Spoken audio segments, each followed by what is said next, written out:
نحمده ونصلي ونسلم على رسوله الكريم اما بعد فاعوذ بالله من الشيطان الرجيم بسم الله الرحمن الرحيم عنه قال قال رسول الله صلى الله عليه وسلم أيعجز أحدكم أن يقرأ في ليلة ثلث القرآن قالوا وكيف يقرأ ثلث القرآن قال قل هو الله أحد تعدل ثلث القرآن رواه مسلم رواه البخاري عن ابی سعید۔ حضرت ابو درداء رضی اللہ تعالیٰ عنہ سے روایت ہے، وہ فرماتے ہیں کہ نبی اکرم صلی اللہ علیہ وسلم نے ارشاد فرمایا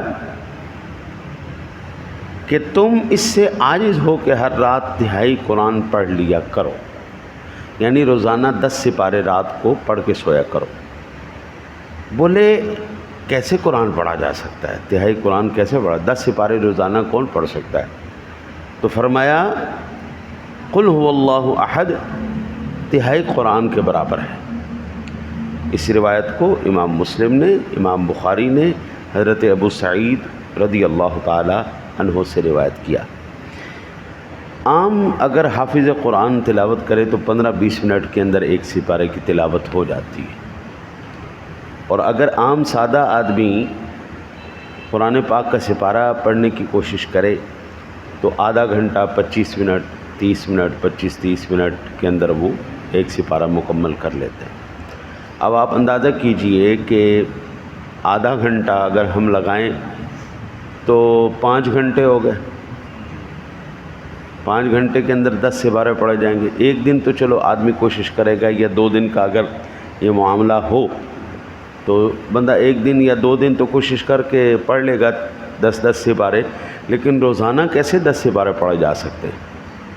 روزانہ تو نہیں پڑھے جا سکتے۔ حافظ قرآن کے لیے پاسبل ہے، لیکن وہ بھی 10 سپارے روزانہ کیسے پڑھ پائے گا؟ تو رسول اکرم صلی اللہ علیہ وسلم نے ارشاد فرمایا اللہ کے بندے سورہ اخلاص شریف پڑھ لیا کرو۔ یہ تو آسان ہے نا، 1 منٹ بھی نہیں لگے گا۔ بسم اللہ الرحمن الرحیم قل هو اللہ احد اللہ الصمد لم یلد ولم یولد ولم یکن لہ کفوا احد۔ 1 منٹ بھی نہیں گزرا، 10 سپاروں کا ثواب بھی مل گیا۔ اب اس کی وجہ کیا ہے؟ ایک وجہ یہ ہے قرآن پاک کے اندر جو خاص مقامات ہیں جن میں صرف اور صرف حمد باری تعالی ہے، اللہ کی حمد ہے، اس کی ثنا ہے، اس کی صفات ہیں۔ سورۃ الرحمن کو قرآن کی دلہن کہا جاتا ہے، کیوں؟ الرحمن علم القرآن، اس کی صفات، اس کی حمد ہے، اس کی بڑائی ہے۔ یہ سورہ اخلاص ہے، اس کو تہائی قرآن پاک کے برابر کہا گیا کیونکہ اس کے اندر اللہ کی حمد ہے، ثنا ہے، اللہ کو اپنی۔ سورہ فاتح شریف اس کو نور کہا گیا، الحمد للہ رب العالمین الرحمن الرحیم مالک یوم، یہ ساری نور ہے۔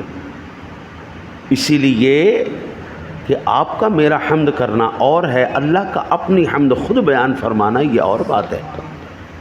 لیکن اس مالک نے اپنی حمد فرمائی نا، تو اب وہ چاہتا ہے کہ جو میں نے اپنی حمد کی ہے وہ حمد کی جائے۔ قل واللہ احد، محبوب آپ کہیں اللہ ایک ہے۔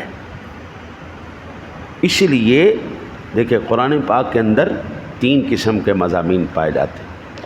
پہلا مضمون صرف اللہ کی ذات و صفات کے بارے میں آپ کو ملے گا۔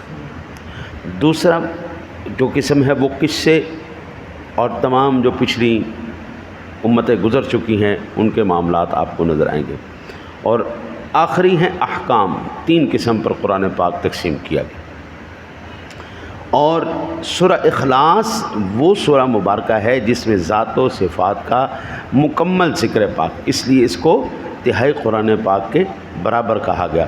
اس لیے آپ نے جب دیکھا ہوگا نا ختم شریف جب پڑھا جاتا ہے تو ساری صورتیں ایک دفعہ پڑھتے ہیں، لیکن سورہ اخلاص شریف کو